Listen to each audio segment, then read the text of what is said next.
ગુજરાતમાં ચોમાસા વચ્ચે જ આગાહીના આકાશમાં વિવાદોનું એવું વાવાઝોડું ફૂંકાયું છે જેણે આખા રાજ્યને હચમચાવી દીધું છે।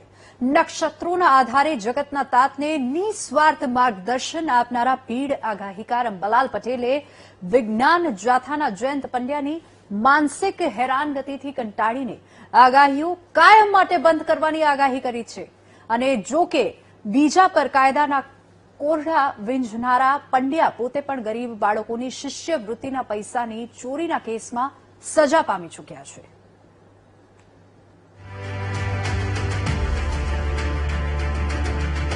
કાયદા અને વિજ્ઞાનના ઓઠા હેઠળ પોતાની દુકાન ચલાવતા વિજ્ઞાન જાથાના જયંત પંડ્યાને દરેક બાબતમાં પગ ભરાવવાની આદત પડી ગઈ છે। કાળો કોટ પહેરીને અંધશ્રદ્ધા નાબૂદીના નામે નીકળી પડતા જયંત પંડ્યાએ અંબાલાલ પટેલ જેવા વડીલ અને પીઢ આગાહીકાર સામે ફોજદારી ગુનો નોંધવાની માંગ કરી। ખાસ ફરિયાદ પણ નોંધવાની ક્યાંક વાત સાહેબ કરી છે, કારણ કે સૌથી વધારે વર્તારા તો અંબાલાલ કરે છે અને અગાઉ પણ આપણે અંબાલાલ સાથે વિજ્ઞાન જાથાને આમને સામને જોવા મળ્યા હતા। ખાસ કરીને એટલા માટે કે વર્ષોથી કોઈ પણ વ્યક્તિ માની લ્યો કે વર્તારા કરતા હોય એટલે એ કંઈ સત્ય સાબિત થઈ જતું નથી।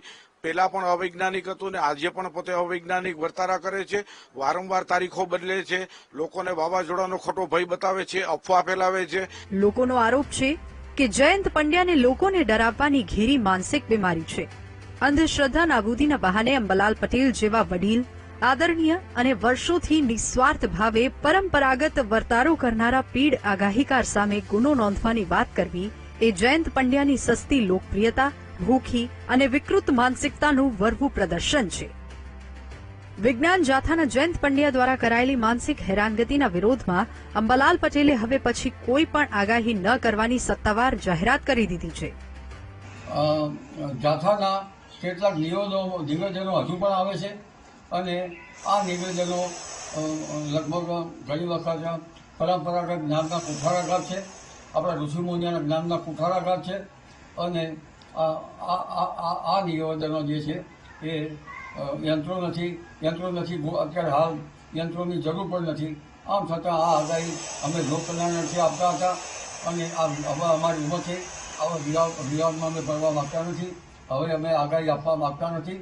જ્યારે અમને કોઈ સપોર્ટ મળશે તો અમે આગાહી આપશું, પરંતુ અત્યારે અમે આગાહી બંધ કરીએ છીએ। વર્ષ 1980 થી નક્ષત્રો અને પરંપરાગત જ્ઞાનના આધારે ખેડૂતોના હિત માટે નિસ્વાર્થ ભાવે વર્તારો કરતા 70 વર્ષીય અંબાલાલ કાકાએ મીડિયા સમક્ષ સ્પષ્ટ કર્યું છે કે ઋષિ મુનિઓના સનાતન જ્ઞાનનું અપમાન કરનારા તત્વો અને નકામા વિવાદોથી દૂર રહેવા તેઓ આ આકરો નિર્ણય લઈ રહ્યા છે। અંબાલાલ કાકાની આ જાહેરાતને પગલે ગુજરાતના ખેડૂતો અને હવામાન નિષ્ણાંતોમાં આક્રોશ જોવા મળી રહ્યો છે। આજકાલ વિજ્ઞાન જાથા છે એ સસ્તી પ્રસિદ્ધિ માટે થઈને અંબાલાલ કાકાનો અને એની આગાહીનો વિરોધ કરી રહ્યા છે। અંબાલાલ કાકા હોય કે કોઈ પણ વ્યક્તિ હોય, અંતે બધા માણસ છે।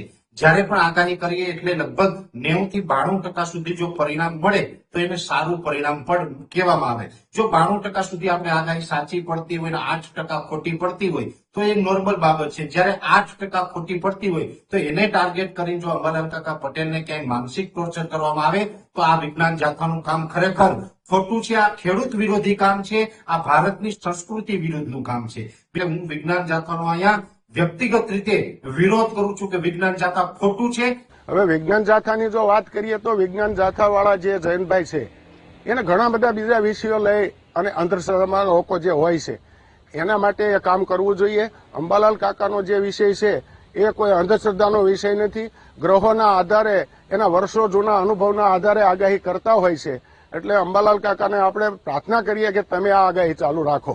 જો કે બીજાની કાયદેસરતા માપનારા જયંત પંડ્યા પોતે ક્યાંય દૂધે ધોયેલા નથી।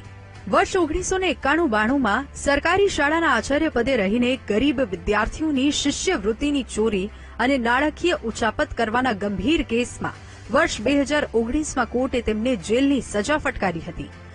આમ શિષ્યવૃત્તિના પૈસા ચાવ કરી જનારા અને ભ્રષ્ટાચારના કેસમાં સજા ભોગવી ચૂકેલા ગુનેગાર જ્યારે સમાજ સેવા કે કાયદાના પાઠ ભણાવે ત્યારે ખેડૂતો અને જનતામાં તેમના પ્રત્યે ભારે ફિટકાર અને આક્રોશ વરસી રહ્યો છે।